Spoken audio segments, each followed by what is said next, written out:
Congressman, much to discuss. Let's start with the DHS funding fight. You've been a vocal opponent of the president's sweeping immigration crackdown. You've called for Secretary Noem to be impeached. You fought for retaining congressional oversight of these ICE detention facilities. And I know not all Democrats are on the same page when it comes to reforms to ICE. So where do you stand? And are the current proposals, do you think, enough? Or do you look for more?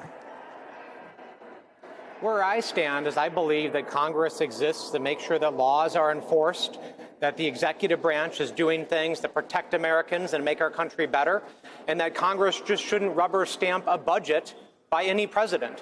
You know, this is the fundamental disagreement.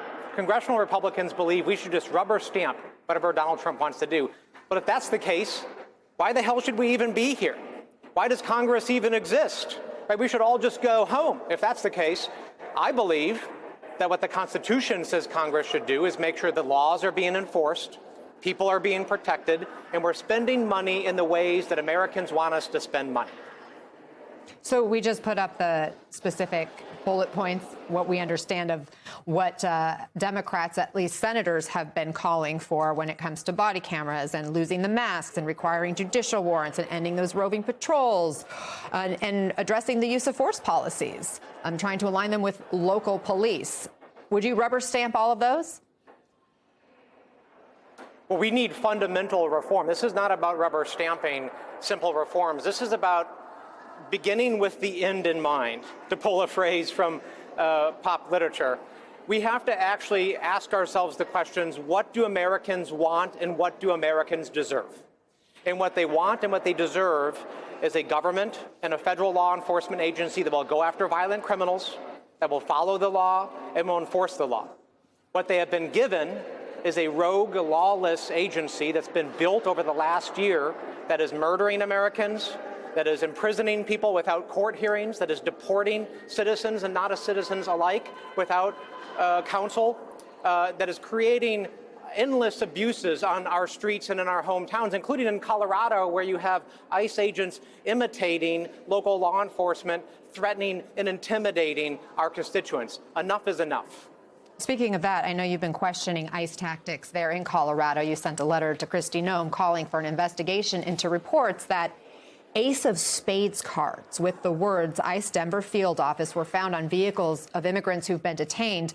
The letter says, quote, the Ace of Spades card has long been known as the death card and has been used by white supremacist groups to inspire fear and threaten physical violence. What do you want to see done about this? Let's explain what the problem really is here. At the beginning of 2025, congressional Republicans gave a blank check to the administration to build this federal law enforcement agency, to expand ICE, to expand CBP, more than triple their budget, more than the budget of 6 of our NATO ally militaries, more than the budget of the United States Marine Corps.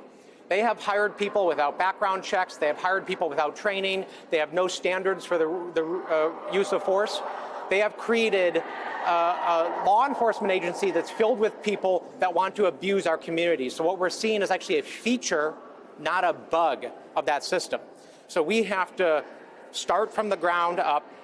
We have to rebuild in the future an agency that will actually deliver what Americans want, and we have to address the corruption of this entire agency that this administration has created. Meantime, it is an election year, and the president is now doubling down on his recent call for Republicans to nationalize voting. Here's some of what he said. Take a look at Detroit. Take a look at Pennsylvania. Take a look at Philadelphia. You go take a look at Atlanta. Look at some of the places that horrible corruption on elections. And the federal government should not allow that. The federal government should get involved. What's your response to this?